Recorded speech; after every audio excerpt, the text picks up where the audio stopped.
할렐루야, 할렐루야. 오늘 한번 이렇게 인사하면 좋겠습니다. 오늘 교회에서 만나니까 너무너무 반갑고 감사합니다.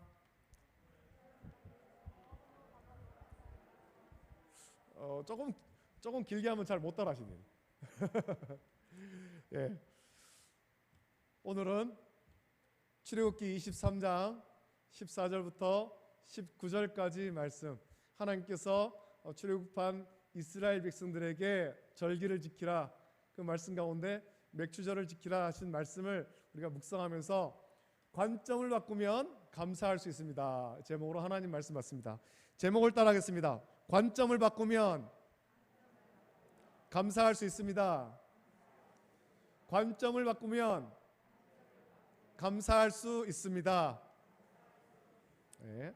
관점을 바꾸면 감사할 수 있습니다. 이 제목으로 하나님 말씀 받습니다. 한번 물어보겠습니다. 여러분, 요즘에 여러분의 삶은 어떻습니까? 행복하십니까? 행복하신 분도 있겠고, 또는 아이고 목사님 행복은 그냥 하루 살기도 힘듭니다, 이런 분도 있겠죠. 어떻게 사는 것이 행복한지는 사람마다 차이가 있을 수 있습니다.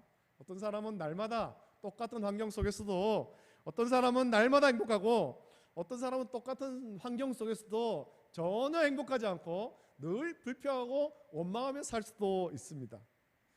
여러분, 같은 상황이지만 다르게 느끼는 이유는 그 상황을 어떻게 바라보고 어떻게 이해하느냐에 따라서 그 상황 가운데 행복을 누릴 수도 있고 그렇지 못할 수도 있다는 것입니다. 요즘에 아주 보편적인 정신질환이 있습니다. 굉장히 보편적으로 많은 사람들이 이 정신질환을 앓고 있는데, 여러분도 이 증상을 겪었거나 혹은 지금 이 증상을 겪고 있을 수도 있죠. 뭐냐면 우울증이에요. 우울증. 이 우울증은 무엇을 해도 흥이 나지 않는 상태를 우울증이라고 하죠. 우울증은 자기를 무척 초라하게 만들고 사람과의 만남도 피하게 만듭니다. 우울해서 내가 이 모양 이 꼴인데, 내가 이렇게 초라한데 사람 만나서 뭐 하겠나, 만나도 별로 기쁘지도 않은데 이 더운 날 굳이 사람 만나서 뭐 하겠나, 집에 있지, 이런 거예요. 이게 우울증이죠. 우울증. 모든 상황을 부정적으로 바라보는 거예요. 더워서 힘들다. 모든 상황을 부정적으로 보게 되고, 이것이 심하면 삶의 의욕도 없어집니다. 모든 것이 부정적이죠. 날씨가 더워서 힘들고, 또 일이 잘 안 돼서 힘들고, 사람 만나서 짜증나서 힘들고, 뉴스를 보니까 좋지 않은 소식 들려서 힘들고, 늘 부정과 불평과 부정적인 생각만이 가득한 거죠.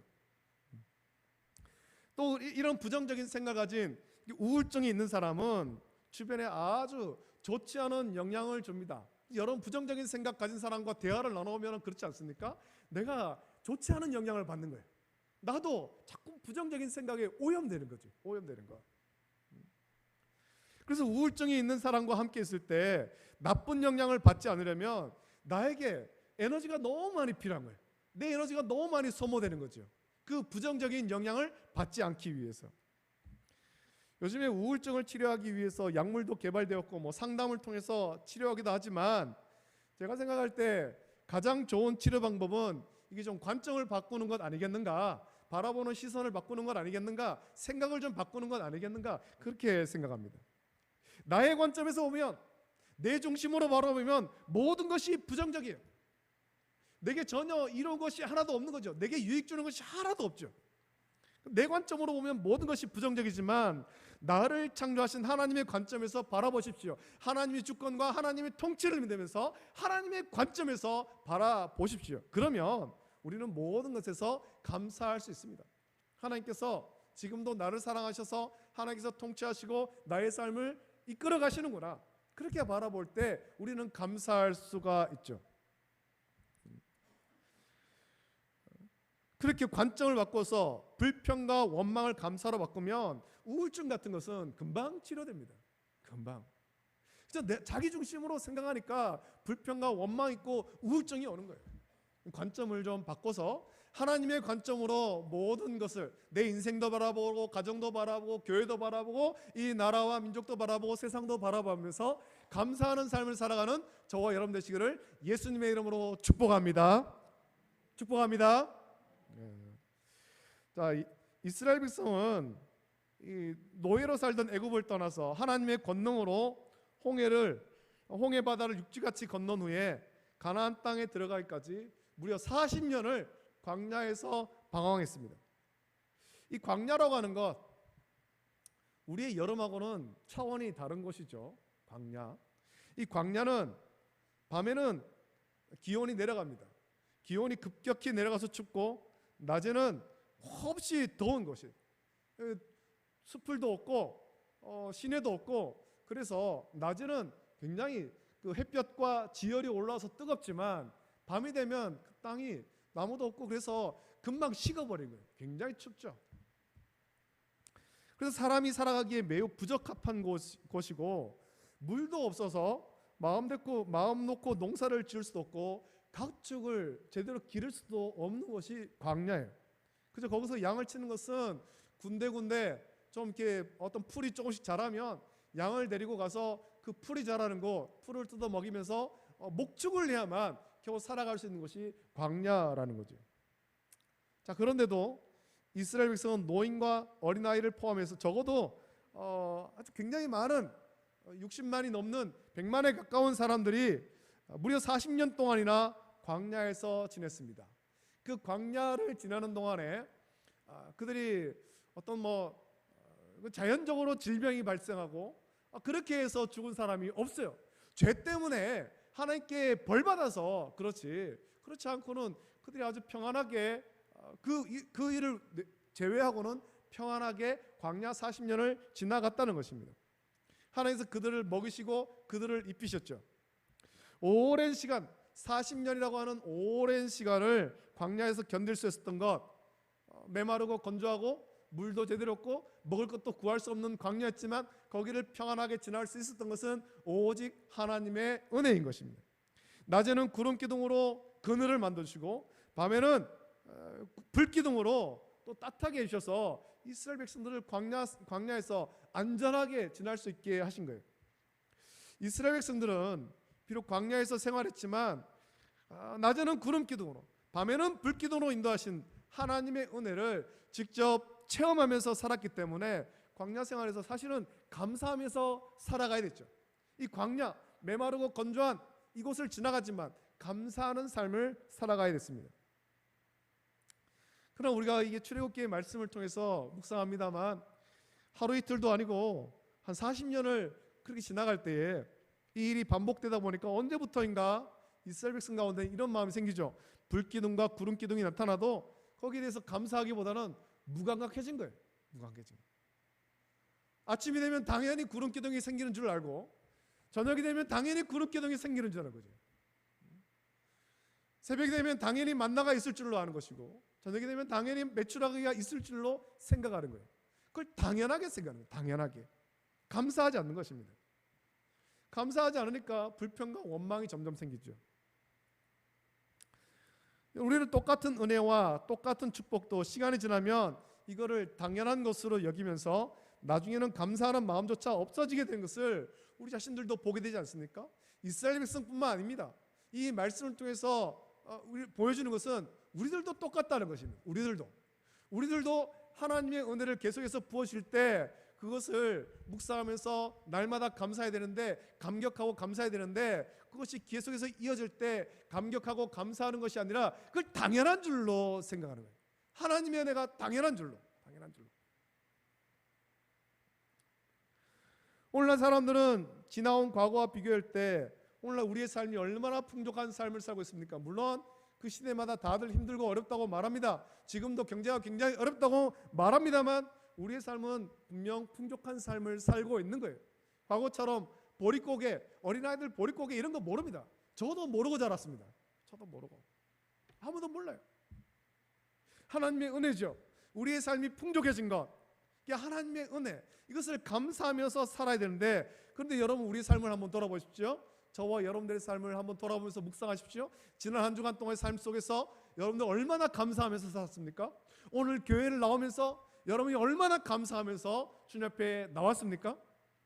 우리의 감사보다는 불평과 원망의 삶이 우리 속에 있다라는 겁니다.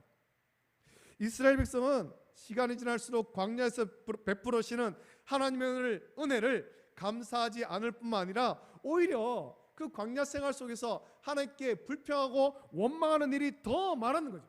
물이 없다고 원망하고, 먹을 것이 없다고 분명하고, 고기가 없다고 불평한 거예요. 고기가 없다.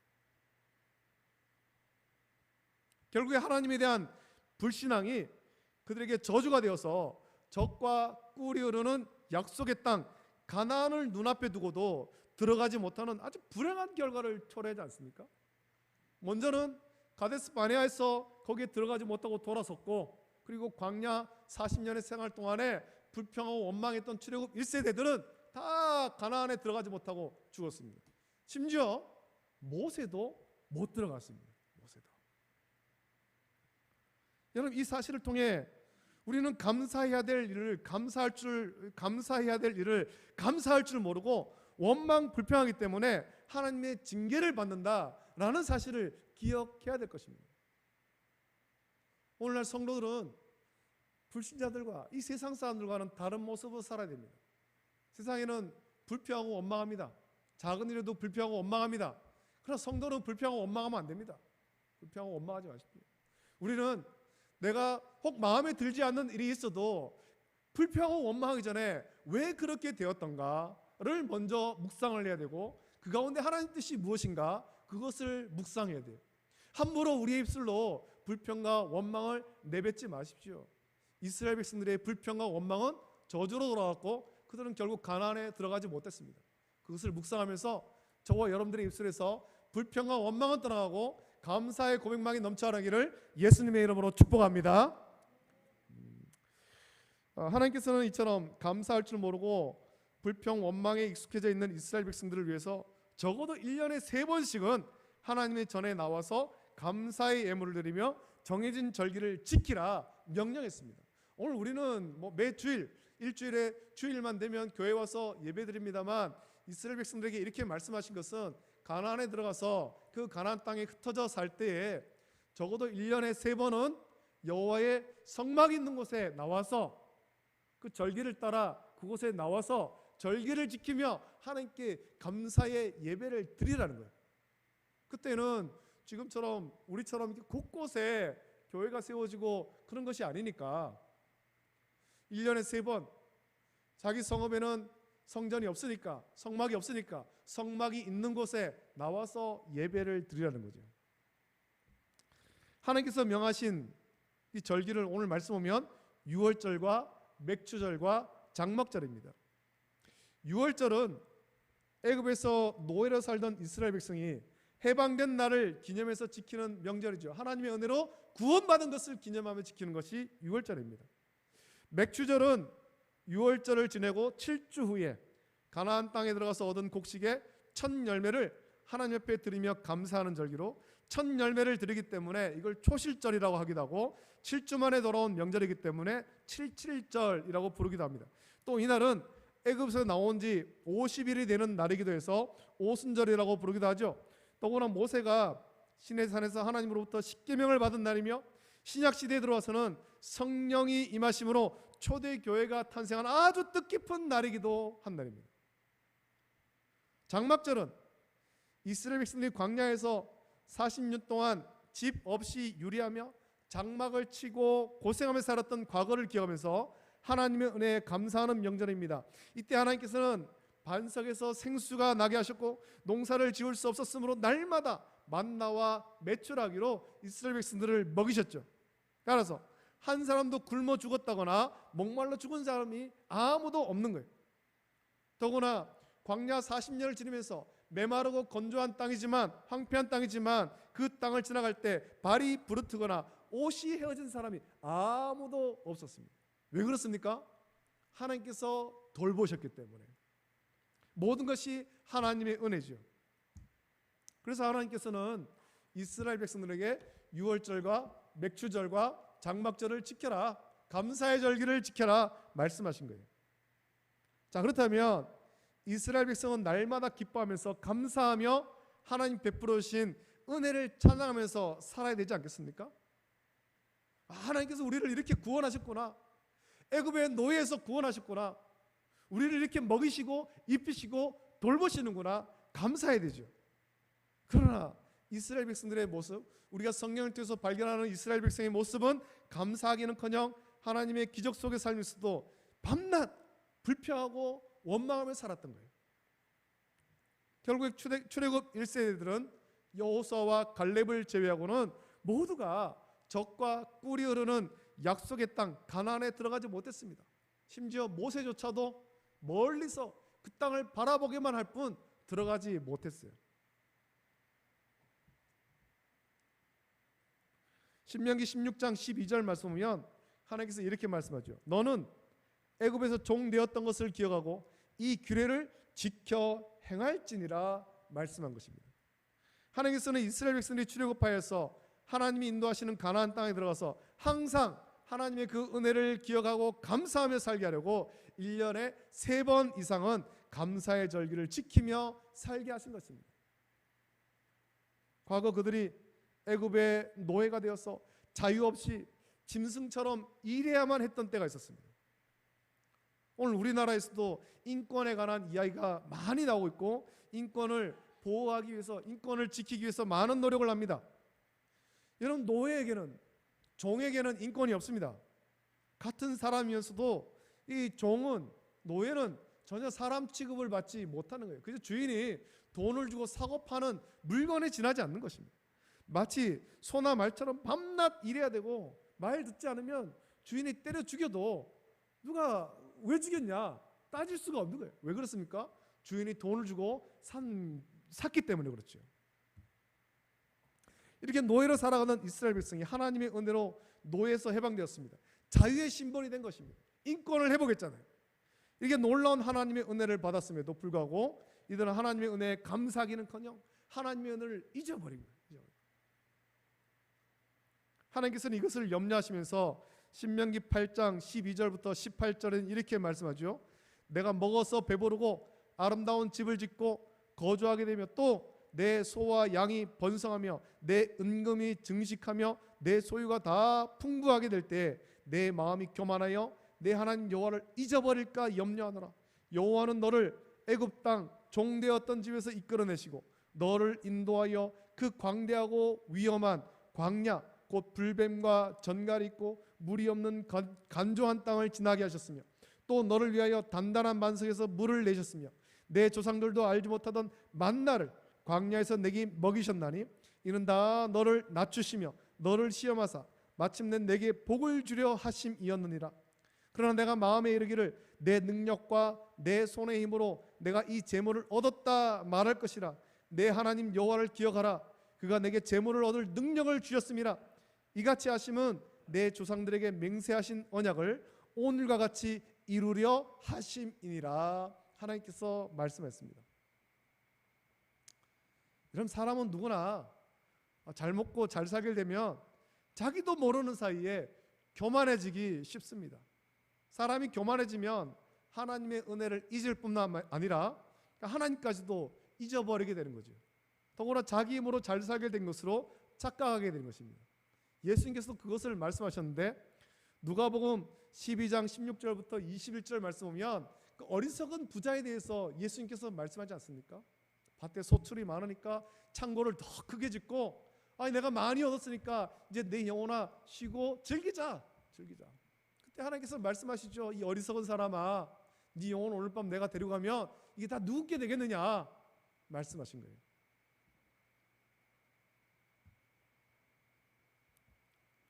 그러면서 예수님께서 들려주신 그 비유에서는 자기를 위하여 재물을 쌓아두고 하나님께 대하여 부유하지 못한 자가 이와 같으리라 말씀했습니다.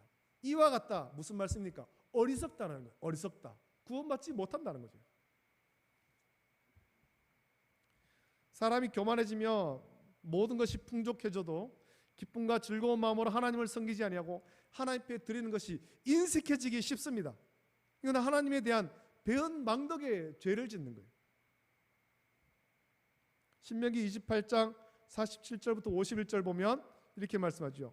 내가 모든 것이 풍족하여도 기쁨과 즐거운 마음으로 내 하나님 여호와를 섬기지 아니함으로 말미암아 내가 줄이고 목마르고 헐벗고 모든 것이 부족한 중에서 여호와께서 보내사 너를 치게 하실 적군을 섬기게 될 것이며 내가 철멍에를 내 목에 메워 마침내 너를 멸할 것이라.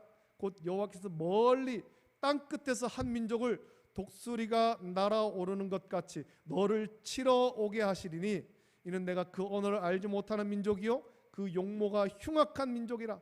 노인을 보살피지 아니하며 유아를 불쌍히 여기지 아니하며 내 가축의 새끼와 내 토지의 소산을 먹어 마침내 너를 멸망시키며 내 곡식이나 포도주나 기름이나 소의 새끼나 양의 새끼를 너를 위하여 남기지 아니하고 마침내 너를 멸절시키리라. 하나님께서 경고하신 거예요. 멸망하는 이유가 뭐겠습니까? 멸망하는 이유, 하나님께 감사하지 않을 때, 하나님의 은혜를 기억하지 않고 하나님께 감사하지 않을 때 하나님께서는 그 백성을 치신다는 거죠. 모든 것이 풍족해도 기쁨과 즐거움으로 하나님을 섬기지 아니하고 감사하지 아니하여서 인색하면 결국 원수에게 그 가진 모든 것을 다 빼앗긴다는 겁니다.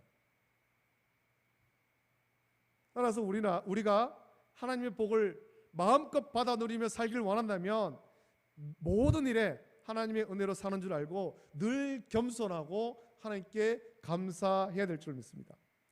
신명기 16장 10절 말씀에는 맥주절을 어떻게 지켜야 되는지 말씀하고 있습니다.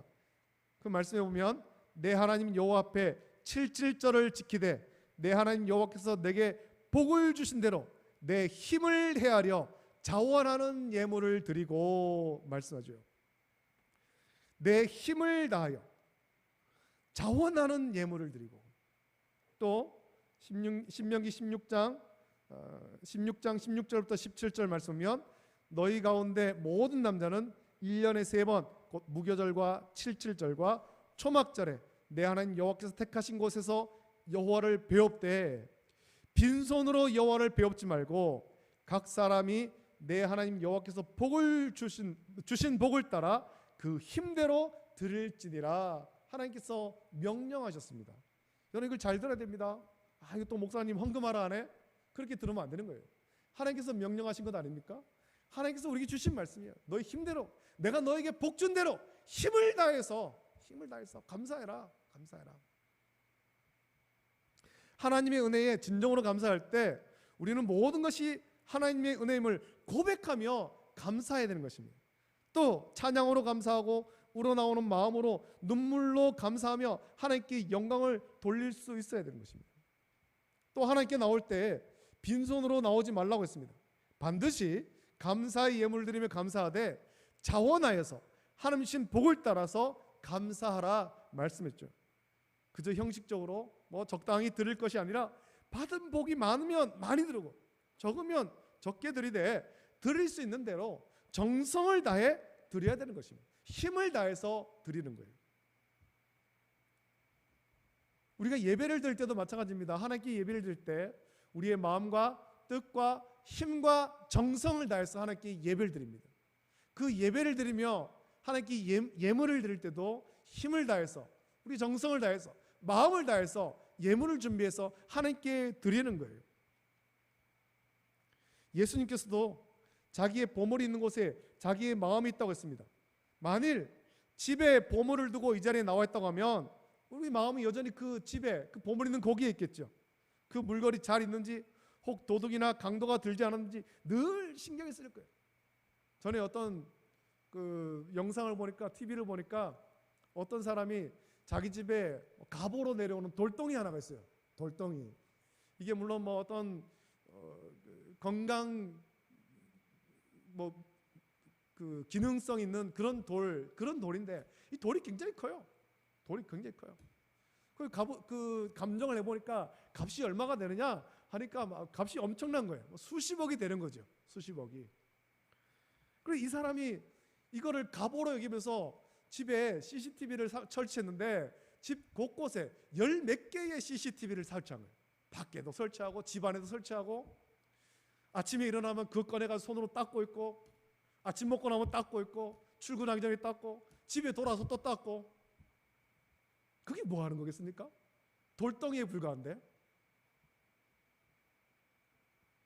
그 마음이 돌에가 있는 거죠. 마음이. 재물을 보물로 여기는 자들이 이와 같은 거예요. 재물보다 목숨을 귀하게 생각하는 사람들도 있습니다. 그래서 우리 주위에는 목숨보다 재물을 귀하게 여기는 사람이 있습니다. 그래서 우리 주변에는 심심찮게 몇 푼의 돈 때문에 사람을 죽이는 일들이 뉴스를 통해서 들려오죠. 예수님께서는 우리에게 이렇게 말씀하지 않습니까? 너희는 무엇을 먹을까? 무엇을 마실까? 무엇을 입을까? 근심하지 마라. 이 모든 것은 주를 믿지 않는 세상 백성들이 구하는 것이라. 너희 아버지께서는 이런 것이 너에게 있어야 할 것을 아시느니라. 다만 너희는 그의 나라와 그의 의를 구하라. 그러면 이 모든 것을 너희에게 더하시리라 말씀했습니다. 이 땅에서 우리는 재물을 얻고자 살아갑니다만 사실 재물보다 더 중요한 것은 하나님의 은혜로 살아가는 것입니다. 하나님이 우리와 함께 하시면 우리는 세상의 어떤 값진 풍요보다 더 풍요로운 삶을 살 수 있죠. 요셉이 그것을 보지 않습니까?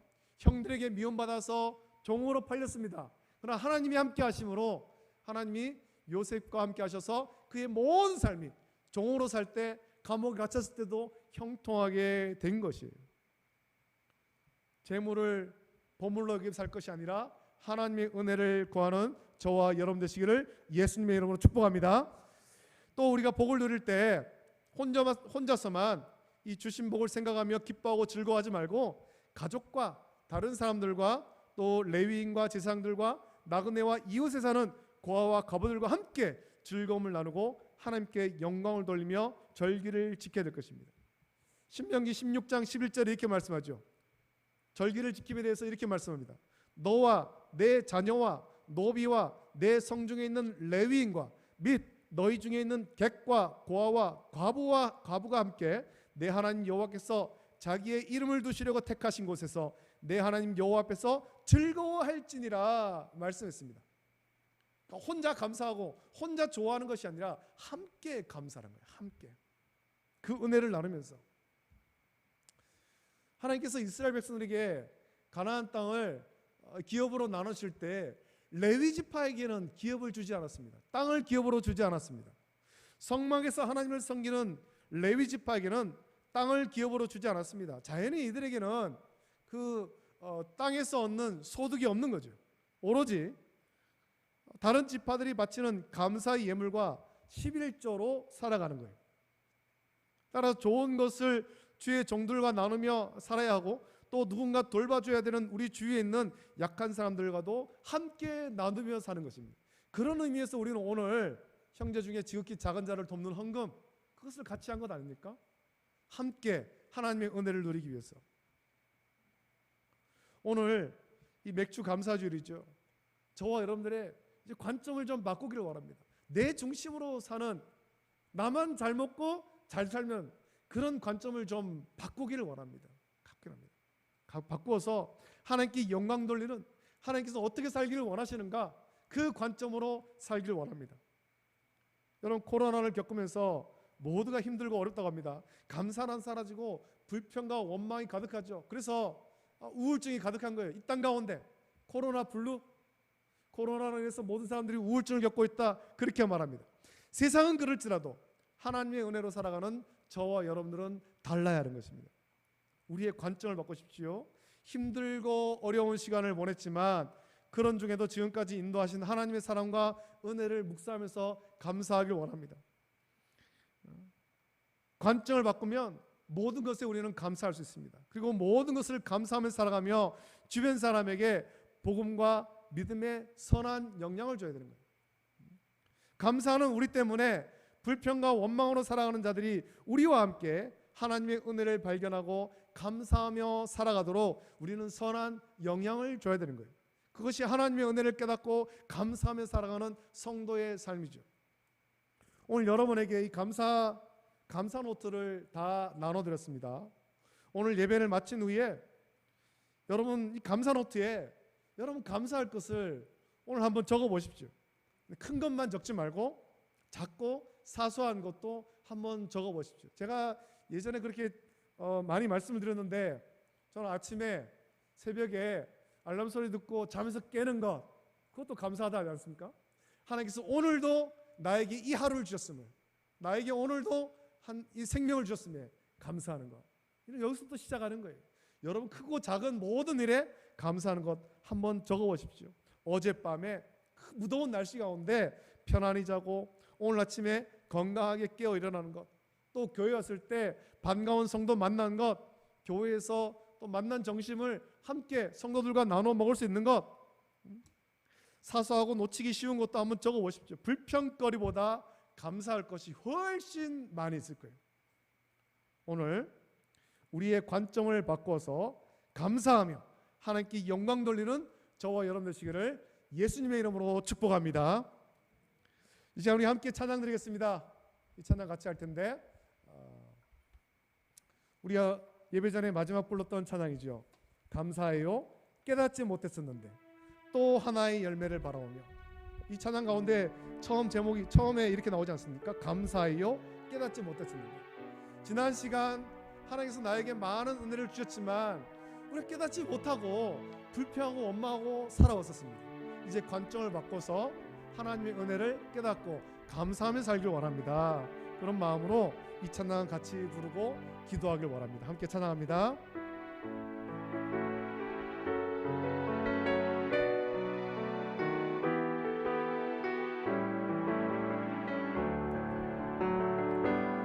감사해요 깨닫지 못했었는데 내가 얼마나 소중한 존재란. 태초부터 지금까지 하나님의 사랑을 항상 날 향하고 있었다는 것. 고마워요 그 사랑을 가르쳐준 당신께. 주께서 허락하신 당신께 그리스도의 사랑으로도 섬기며 이제 나도 세상을 전하. 당신은 사랑받기 위해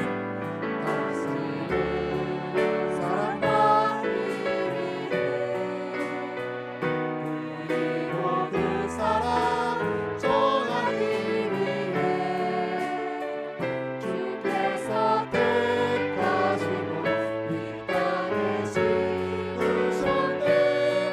또 하나의 열매를 하시며. 제가 함께 기도하겠습니다. 하나님의 사랑과 은혜를 깨닫게 달라고 기도하시고, 그 은혜를 깨달았다면 감사하는 삶을 살게 달라고 기도하길 원합니다. 지금까지 우리 입술에 있었던 불평과 원망, 그것을 이제 떠나가게 달라고,